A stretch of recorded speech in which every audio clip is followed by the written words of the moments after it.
Yeah. All right. Well, I'm not in charge of the show here. This is Sam. This is your show, so you can decide if and when and how you want to do this.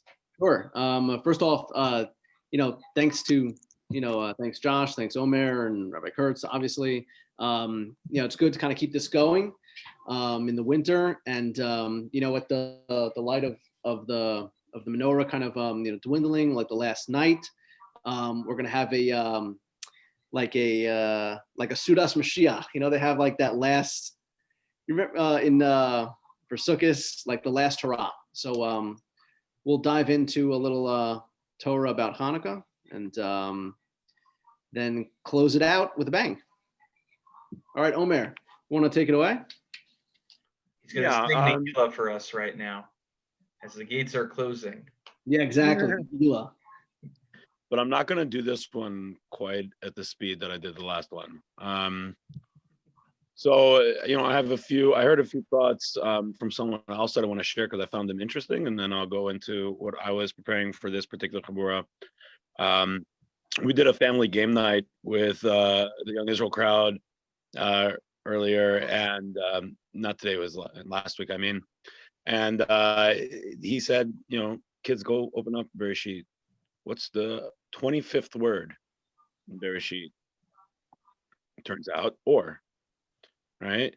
And then he says, okay, now go look for the 25th time that the Jews camped out, right? That they made an encampment after Yetziat Mitzrayim.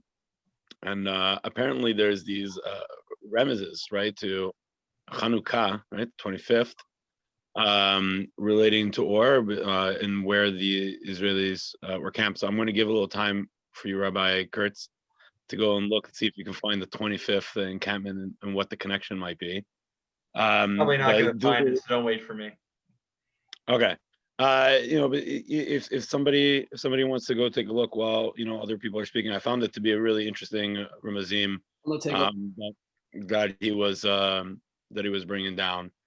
So, for me, Hanukkah has always been a very difficult chag to really come to comprehension with, because it essentially speaks to a rebellion, right? Civil war between the Jews. And if we think about it from a historical context, actually my father bought for my kids like this really cute historical atlas, which shows, right, the consolidation of civilizations at that time. Before then, there were Babylonians and Egyptians and Greeks and people in Syria and they were all separate, and they all got essentially melded together in the first Roman Empire, right? And then Alexander the Great specifically conquered a huge swath of the known world and brought with him the cultural, right, representation of a Hellenistic lifestyle, right, of being Greek. So Alexander the Great was responsible for really spreading it around to such an extent that by the time that the Jews were attacked, they weren't attacked, right, by the Greeks, even though it says Oy Yevanim Nikbetu Alai, right? It should be Oy the culturally Greek Assyrians, Nikbetu Alai, because what happened was that from his crumbling empire, right, the Assyrian Empire was 1/4 of it that grew up in that region, right? So basically covering what we would now consider to be, quite a huge amount, all of Persia, essentially from India all the way to Syria and then some. And they were not Greeks, but they picked up the Greek culture, right? That's the important part here. Yevanim Nikbetu wasn't about specifically we were attacked from Athens or anything like that, but rather that the culture of the Greeks invaded our way of life. And this is where the Civil War comes in, right? Some Jews say, look, Alexander the Great was a fantastic, leader, and he let us do more or less what we wanted. This Greek culture is advantageous. We should take it on, right? It's like a benevolent tyrant in a sense. And I think there's a lot of that these days too, right? We struggle with assimilation on a regular basis.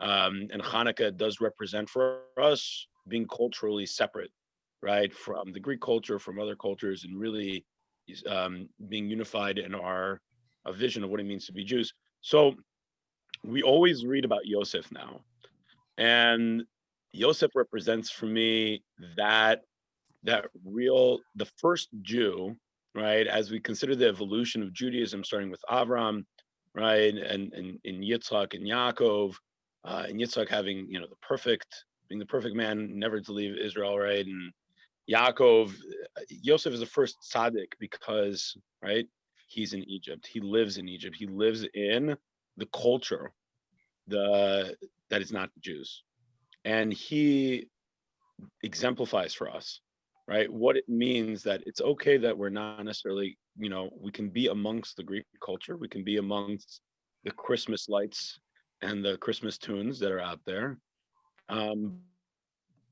This Hanukkah is about being like Yosef, is about letting our light shine for our culture, for what we believe is right, and to symbolize all of the those miracles that happen.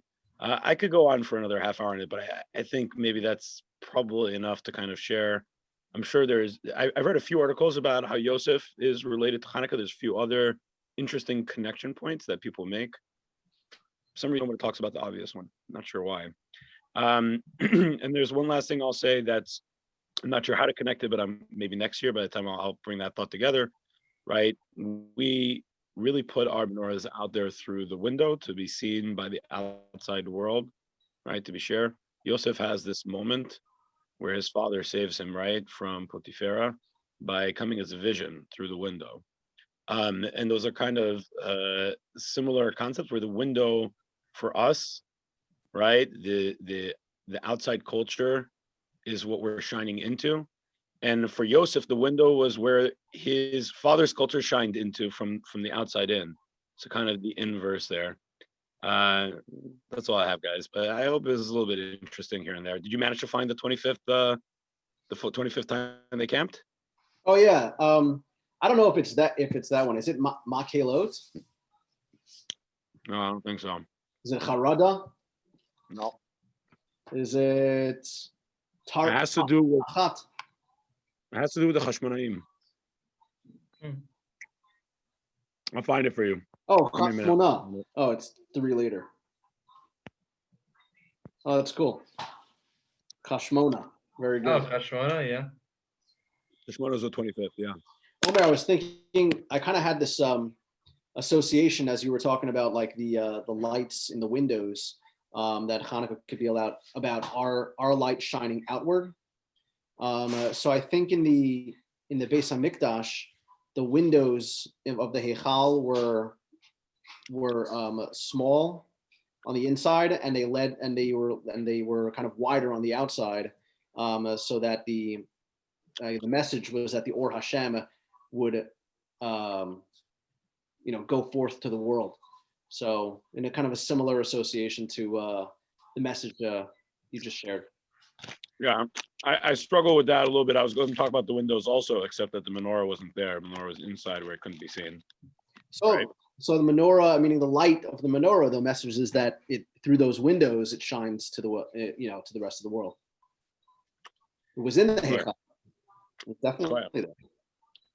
Omer, I like the other point that you brought up, which is the historical piece that many people, including myself until a few years ago, wasn't aware of. That usually when we think about the war of Hanukkah, we think it's the Jews versus the Assyrian Greeks, and that is the fight going on, which it was the fight.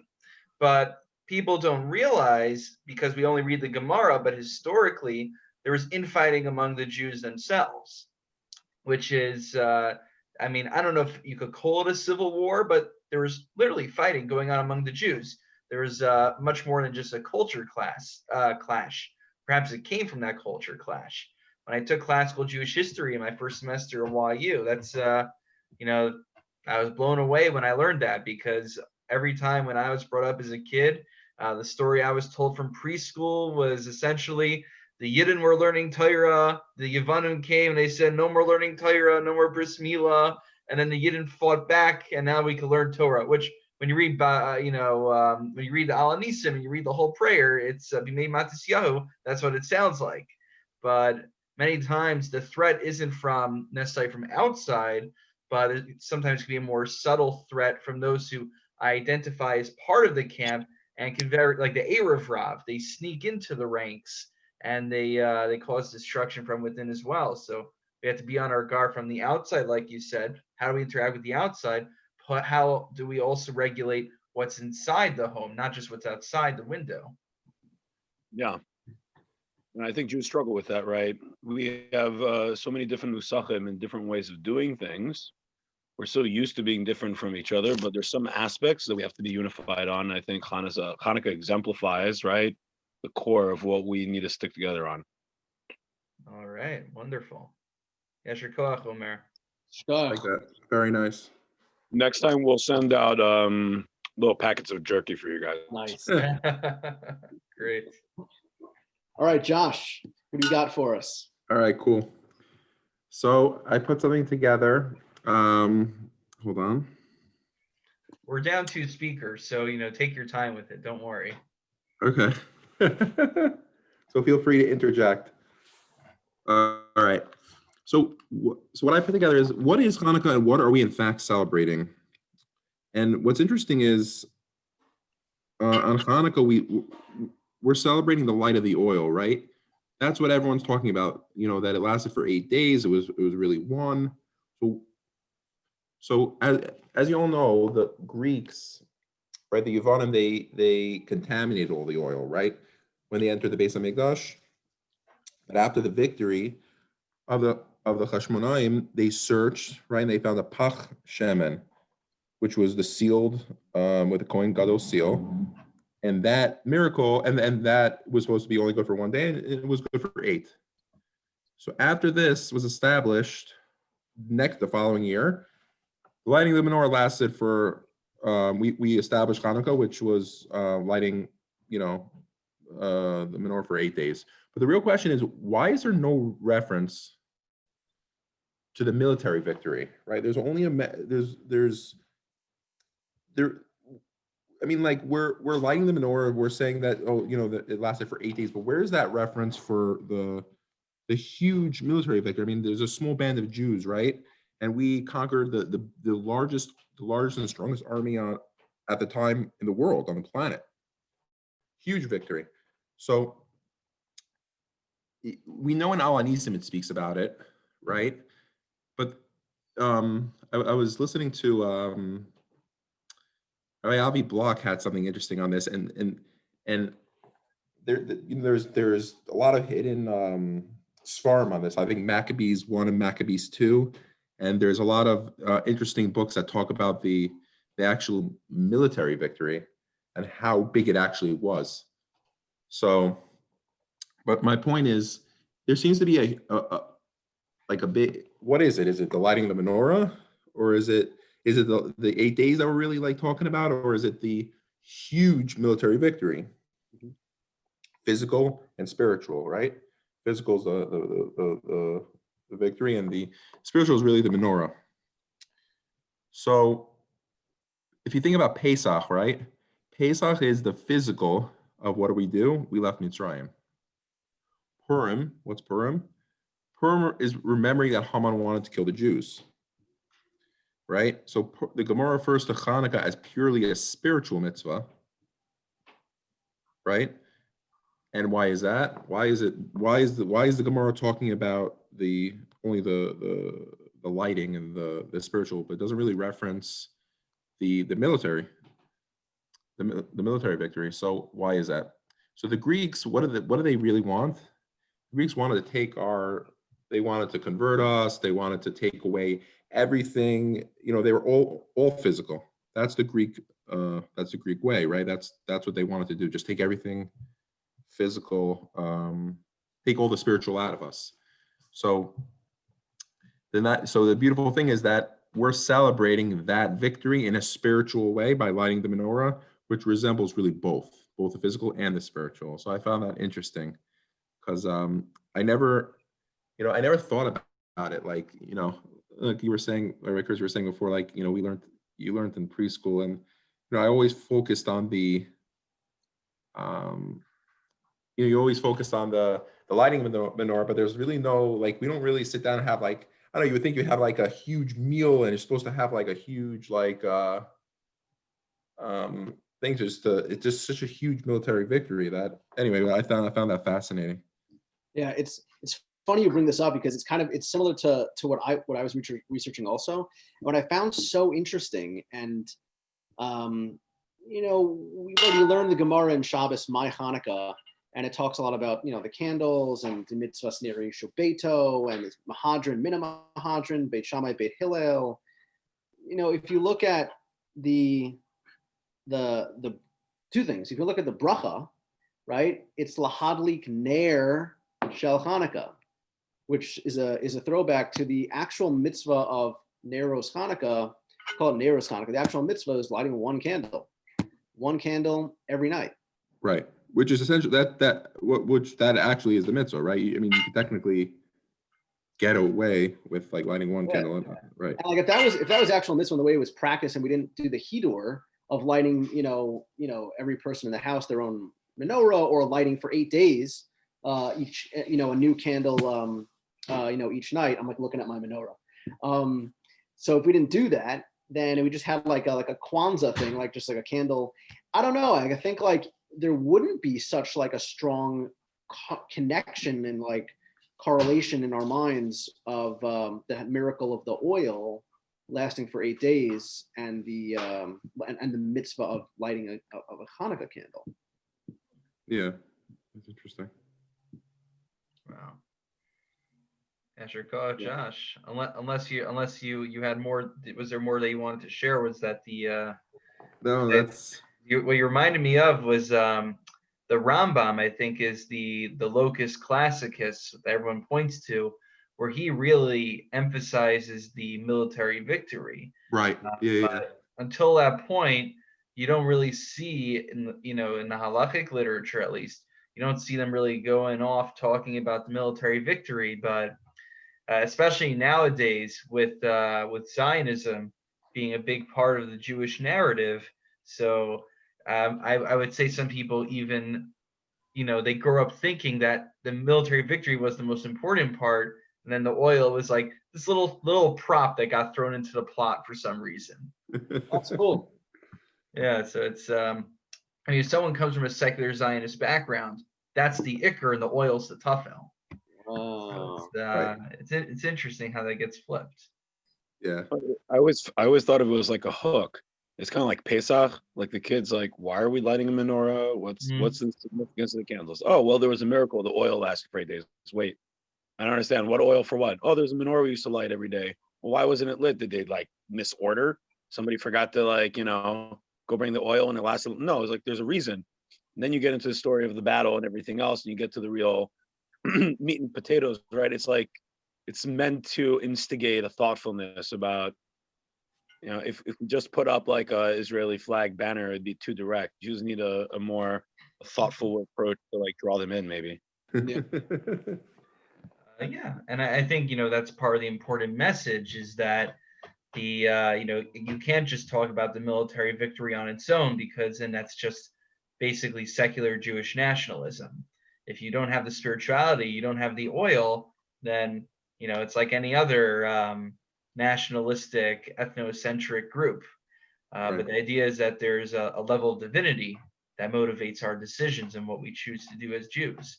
So that's what makes us unique from other kinds of movements in that regard. Not to say there aren't other religious ethnocentric groups. I'm sure we've got a fair share of those in the world as well.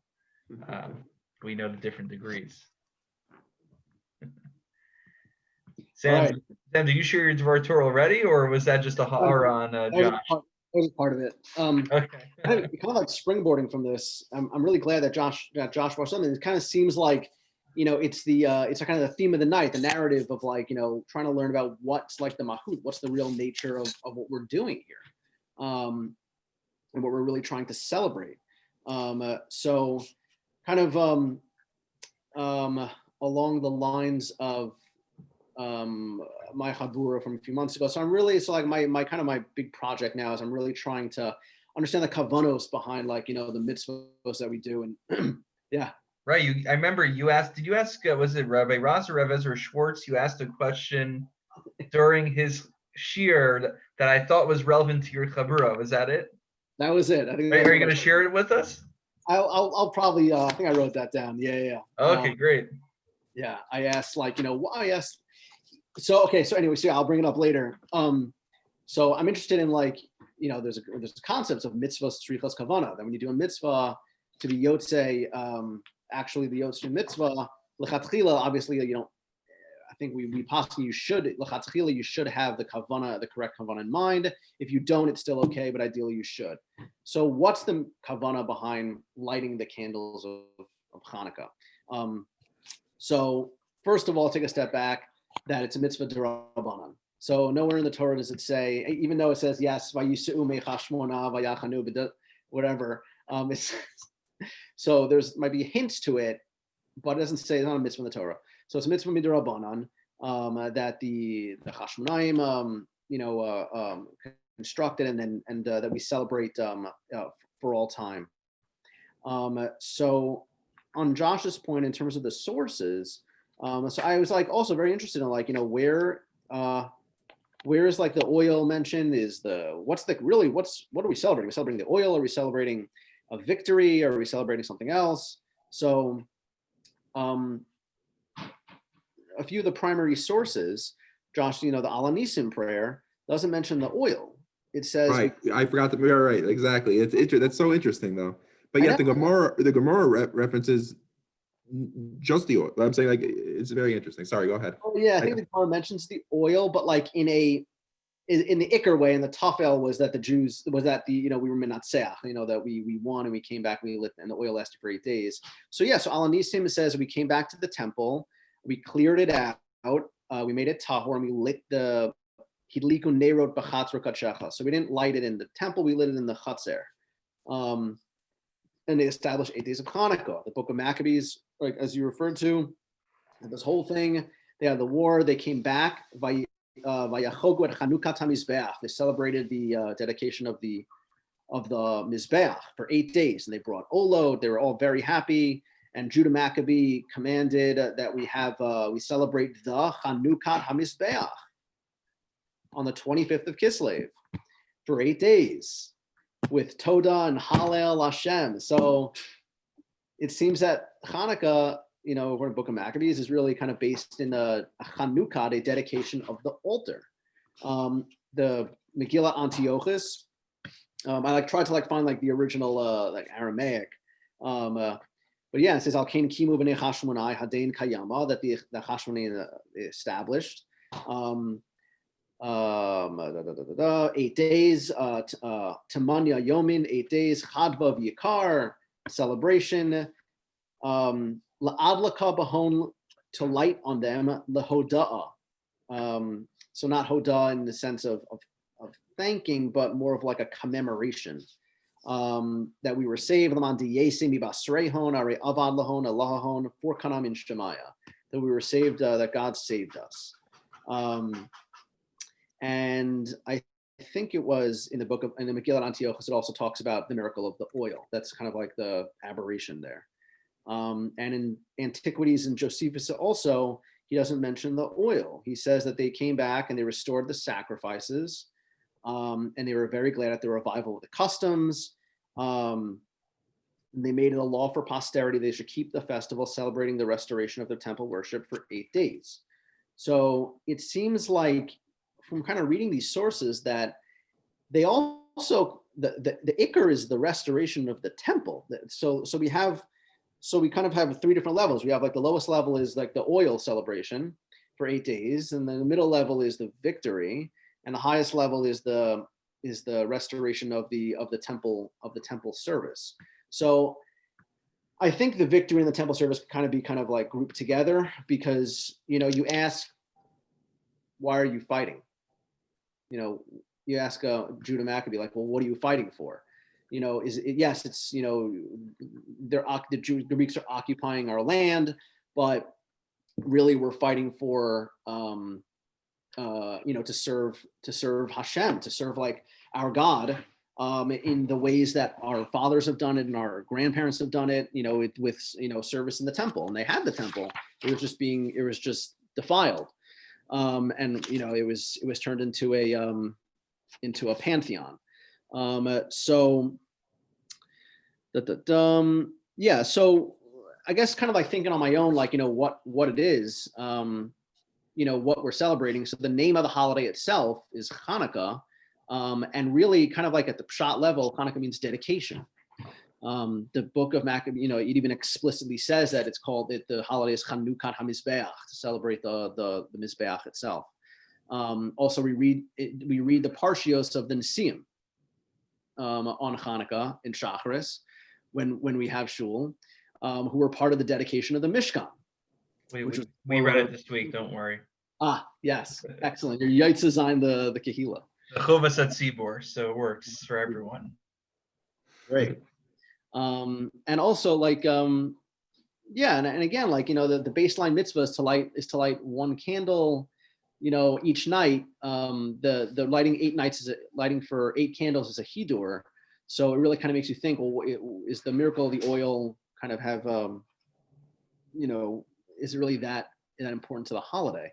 And I think the answer really is, kind of like, no, not really. Like the holiday really is based on the celebrating that, true Judaism, full Judaism. We have Shisha Sidrei Mishnah. We have, Zraim, Moed, Nashim, Nezikin, Kachim, and Taris. We don't really practice, in Israel they practice Zraim. We don't really practice Kachim and Taris. So full, the full power of Judaism is really felt with like practice of Kachim and Taris. And I think like, I think that's what we're celebrating. We're celebrating a rededication of the halachos of Kachim and the halachos of Tumah V'Tara, and a rededication of the Beis Hamikdash, which is really the center, which is really the core of the Jewish world, and we can't forget that. And I think that, Hanukkah at its, kind of like what Josh said about the different holidays, Pesach, we refrain from eating leaven, which is the kind of like main sustenance of Western civilization. You learn about the Paleolithic time, the Iron Age, Bronze Age, like, wheat was really like at the core. So we say, we're going to minimize the wheat. We'll still have like, a scrawny amount of it, but to kind of learn like lo al lechem levado yichyeh adam. They really don't live just on bread. And Sukkot also, we go to lodging, we go to shelter. We go away from the typical homes that people in Western civilization build and live in. We go and live in a hut. And I think that like on Hanukkah, it's like a similar thing. We dim the lights. We have the candle of Hanukkah, and I think what it represents is you look at like a single flame. It's very powerful, and I think it represents the commemoration and the restoration of the avodas of the Beis Hamikdash. And on that kind of like that note, this is my own thing. I kind of just thought about it. Chanukah HaMizbeach, it's really just one candle where, is you go to the mitzvah, it's possible, as you could think about that it's reflecting the pyre of fire that was on the altar itself. That it's really is a Chanukah HaMizbeach. So yes, there was the menorah, which we have, it looks like, the menorah in the temple, but so we have that element, but you can also bring in the element of the celebration of the rededication of the Mizbeach, which is again, true Judaism encompasses, Kachim, and Taurus as well. So that's my thing. And Rabbi Schwartz, so I asked him, I said, what do you have in mind? And I think he quoted me, Rav Zolti, who said that you should have in mind Hodah also. You should have in mind you're thanking like a part of Hallel, like it's part of you have to have in mind you're thanking Hashem for the miracle of of whatever we're serving him, and for the military victory, and so you have to have that in mind. If you don't, then you're not yet to the mitzvah. So he said, So it's important to have that in mind. I don't think we poskin like that, but it's good to have that thought.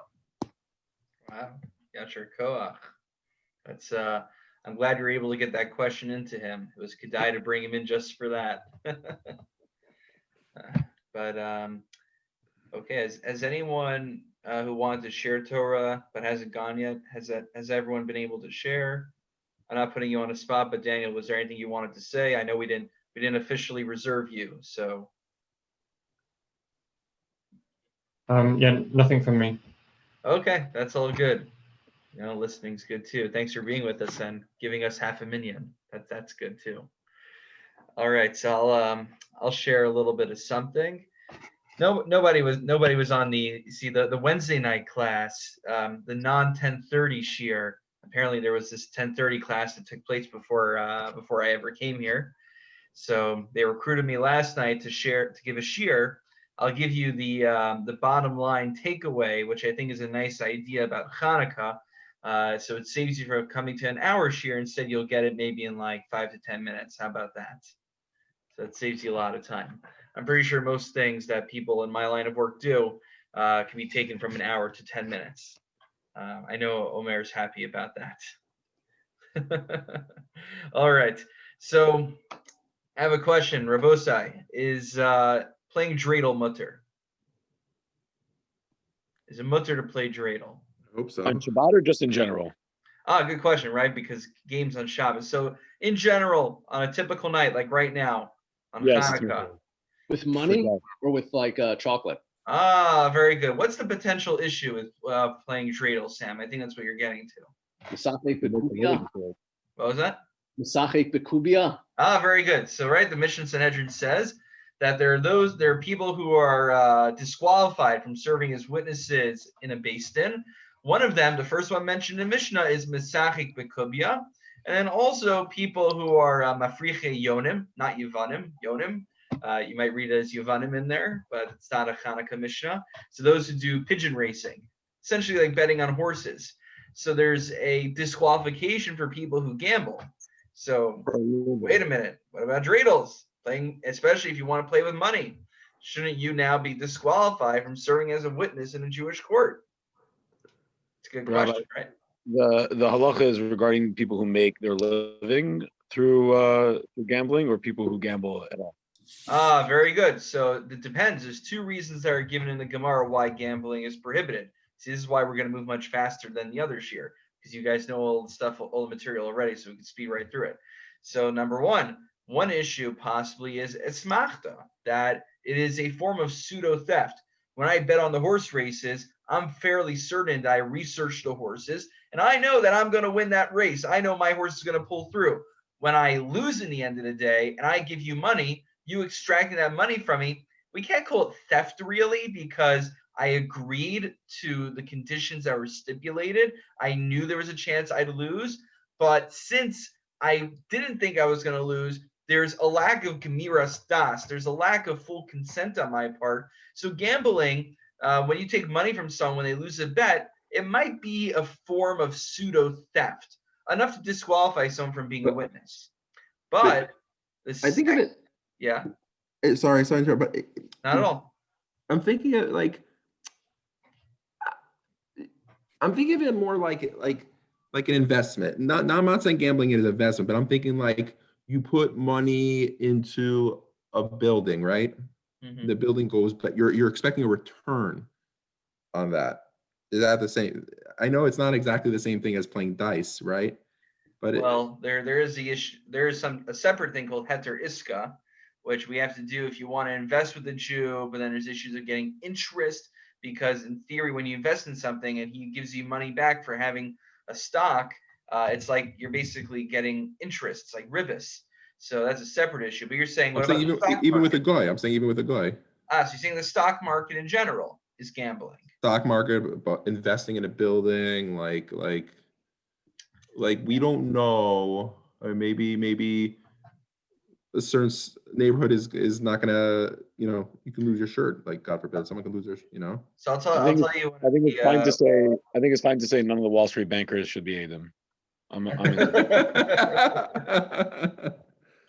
So One of the answers is comes up. Ravadi Yosef says that it's usher for someone to buy a lottery ticket in Israel. One reason is that you're Misayeh de Ofrei Avera, that usually when you buy, sorry, not a lottery ticket, but a sports ticket to a sports game. So when they have the sports competitions, it takes place on Shabbos. So yeah, that sport game is going to take place no matter what. But we are still being Misayeh, we're facilitating, we're an accessory to the sin being committed. But let's take that factor out. He says, still, it's problematic to do it. Why? Because Maran and Shulchan Aruch says gambling is problematic. Now, there's a Tchumen article. I forgot who wrote it. Some fellow Rabbi Shapiro. I don't really know who he is, but if you get published in Tchumen, then you have to be a Talmud Chacham. So he asserts that when you buy a lottery ticket, you're not just throwing money out and thinking maybe I'll get money, maybe I won't. The lottery ticket has inherent worth. You could then sell that lottery ticket for $2 to another person. So you actually did buy something of worth. It's not simply just putting your money in a pot and then not getting anything in return. So when it comes to stocks, you buy a stock.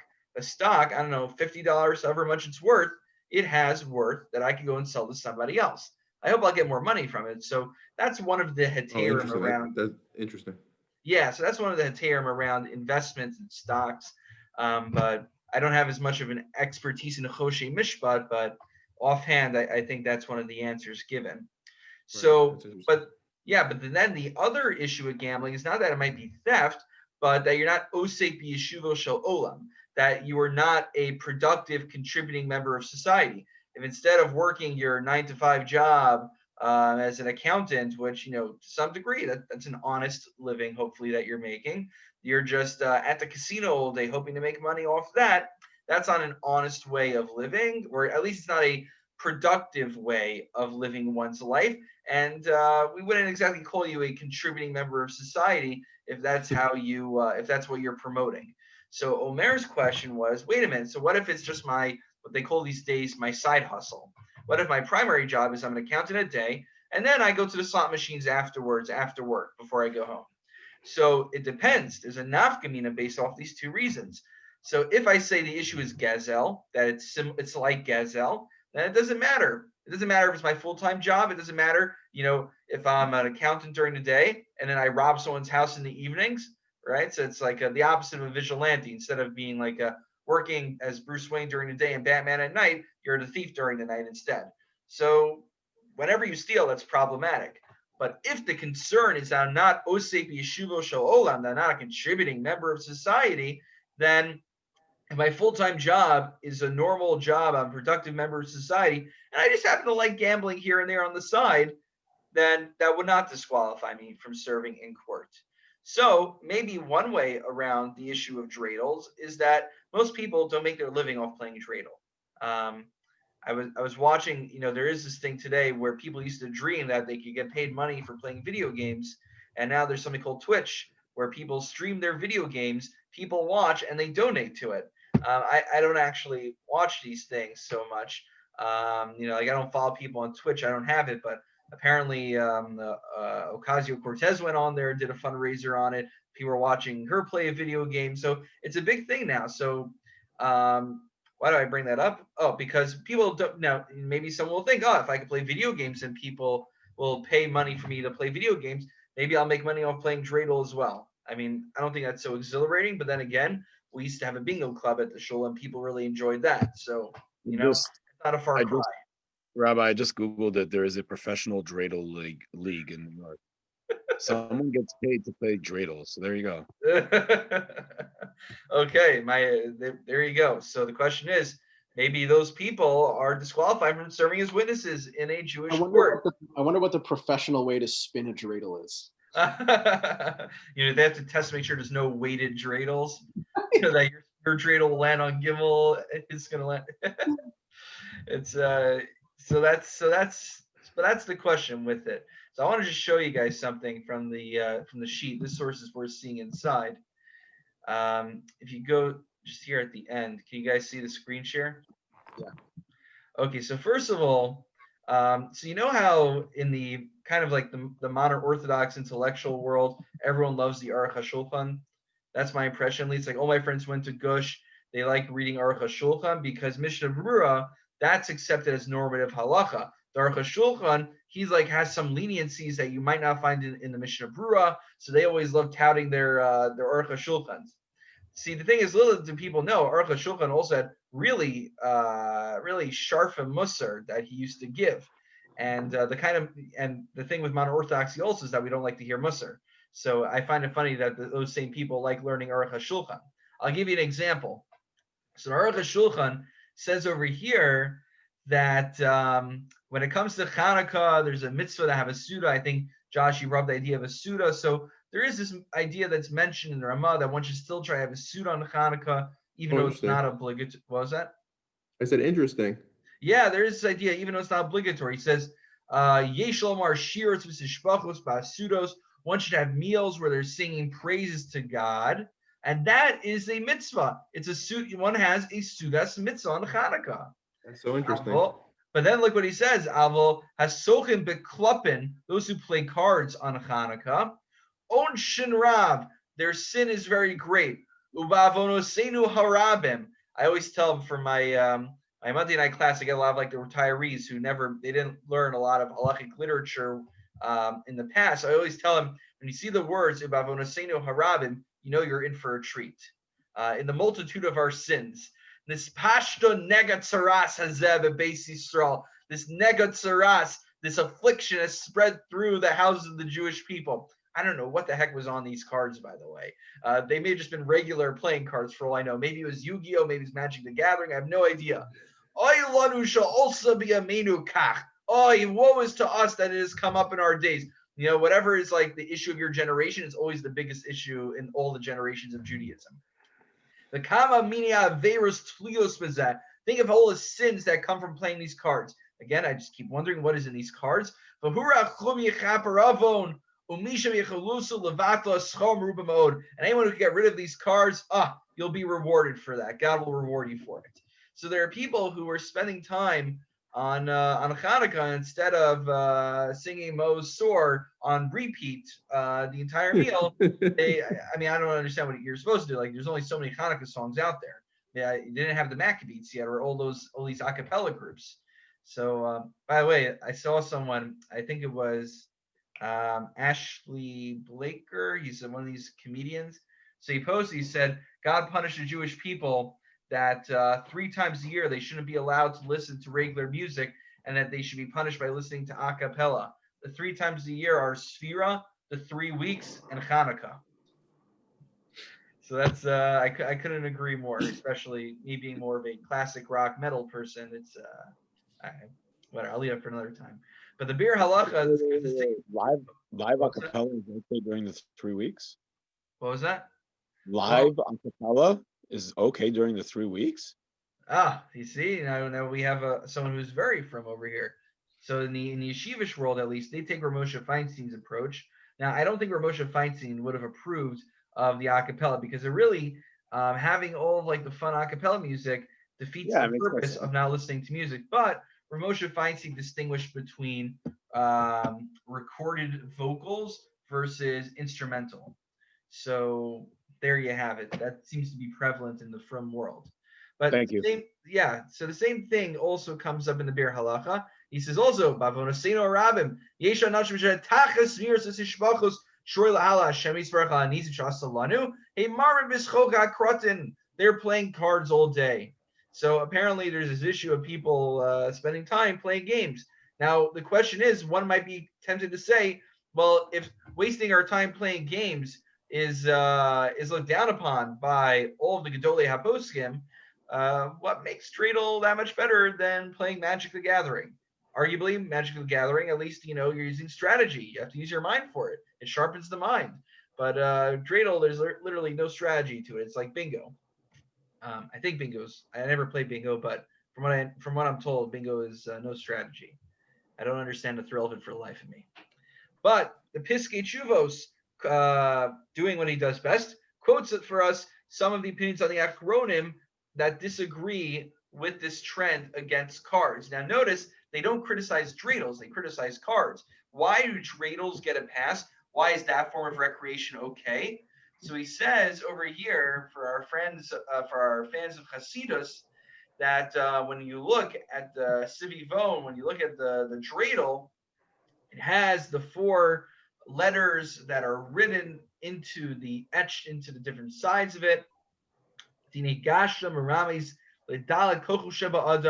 That each letter represents, it hints it's marames to a different strength of the human being. And then he goes all esoteric, so I just put an ellipses over there because then I have no idea what the heck he talks about, just beyond my pay grade, let's say.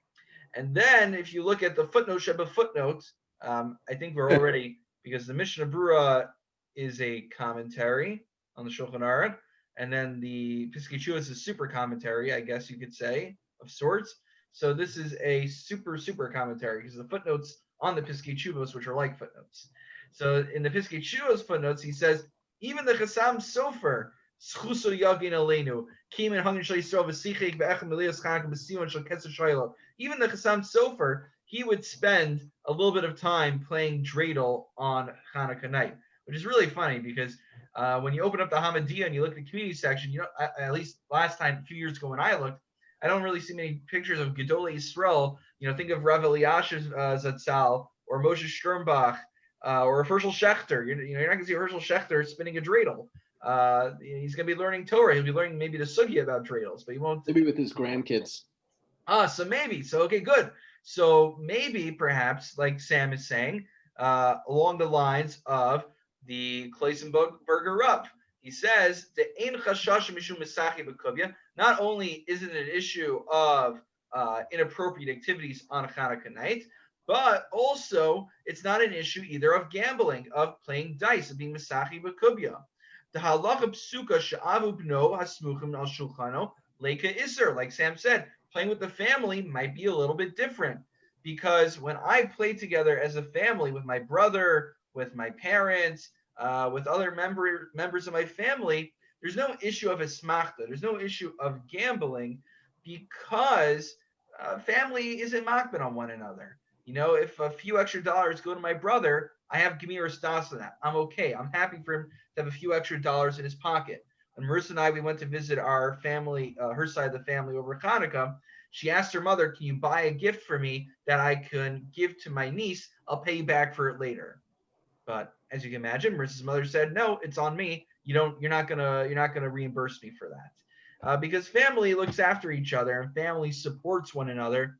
And family, generally, the way family's supposed to work is that you're not trying to nickel and dime each other in the way that one might do to someone who's not a member of their family, who they don't care for as much.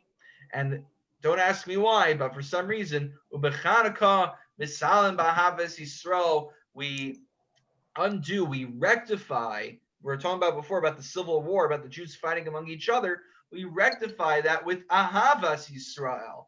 Until the point that we reach the state of being one person. When we become one family. And I don't care if my brother comes away with a few extra dollars. He doesn't care if I come back with a few extra dollars. Rather, the same way that I don't care what happens to my family member, if he gets a few more dollars from me, I'm happy for him to have it. Also, we've come to that madriga when it comes to all of Bnei Yisrael on Hanukkah as well. So therefore, when we play dreidel on Hanukkah, there's no issue of gambling. There's no issue of a lack of Gemiras Das, because when it comes to Hanukkah, again, don't ask me why, but it's some Hasidic idea, we all become like one family, and therefore we are actually happy, we're enthusiastic to give away a little bit of what we have to our fellow Jew, because that's what represents being one family as a Jewish people, that we give to one another, we support one another, and we are Ki'ish Echad B'Lev Echad. Cool. There you go. There's your little sugya. Okay. That was great. Thank you. Sure. Yasher Koach to all of you. It's good that many of you already had all the ideas lined up, so it just helped us speed through that. So you got what I gave in an hour and what was that, 15 minutes, 10 minutes? I don't know. All right. Don't look back. You did a great job, and thank you so much for keeping the Torah alive. You and Sam are doing a great job really like helping us get more. It's really Yeah. Sam is organizing all of this. I just I'm come along trying. for the I'm trying. ride. I'm gonna send out that like a sign up sheet in the next few days or a week to try to take us through the spring. See if guys sign up. Yeah, it's a great idea, Sam. You know, now that you guys already shared mini chaburas, you know, the next step is to give full chabura. So we inched you in a little bit over here. This is a foot in the door, right? No, we didn't plan it like this. I was just thinking about that now. All right. Wonderful. All right, Any this is other- amazing. What was that? This was amazing. Yeah, stay warm, everybody. It's getting cold, but God willing, we'll. By the way, what's the lowest temperature you guys would come outside for? I just want to get a sense. What do you mean? It also Meaning- depends on the wind chill. Yeah, you know, that's a good point too. I guess once you take wind chill into account. Do you Yeah, mean even if it's in the 40s. Do you mean Yeah. minion or walk the dog? What do you mean? I mean, for outdoor chabura. For 70 degrees. 70 degrees. You're in Oh, the yeah. wrong part of the world, my friend. Yeah, if it wasn't COVID, we can like have like a fire, in the back, like we did at Josh's, but everyone kind of like, get If it close. wasn't COVID, we would just go indoors. That's true. Also, That would avoid all those issues. very But, true. okay. Do you remember, Josh? Do you remember last year? Did we have a poker game on Hanukkah? Was it Hanukkah or Sukkot? I was trying to. Well, it's probably both. I'm trying to remember. I think we might have done a Hanukkah. Maybe. Now- Maybe. Now that he taught us this thing, I'm realizing maybe we should preclude, that from our scheduling in the future. Just on, You're welcome to play Gloomhaven. I put it over there in the background. So Josh is all too familiar. He's seen it in action. All right, guys. Thank you so much. Good night. All right, Yasher Yeah, Koach. guys. Thank you guys for presenting, and Sam Yasher Koach for organizing. A Freilich and Thank you, Chanukah. Rabbi. Have a good Shabbos. Shabbos.